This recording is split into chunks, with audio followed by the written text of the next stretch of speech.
på KTK her, som vi er nogle unge mennesker, som I kan se, med vores egne biler. Og vi lærer lidt med Køreteknisk Klub, som er, hvor vi lærer noget glatbane, og hvor vi lærer noget dobbelt undvig og slalom for eksempel, og lærer sin bil godt at kende.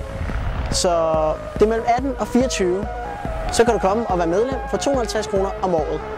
Og det indebærer, at du kommer mellem 3 og 4 gange om året på en glatbanekursus og på god andet sjov og ballade, hvor vi inkluderer noget morgenmad og en god og mørk frokost. Plus vi har noget god hygge, som I kan se her om bagved. Så står de og beundrer bilerne. Så KTK Klub, det er der, det sker.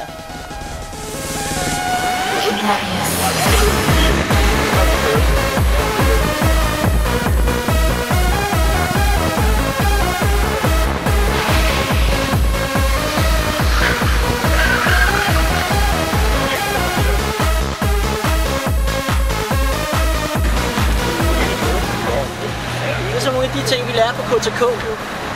Vi har det rigtig sjovt. Både mig og alle de andre.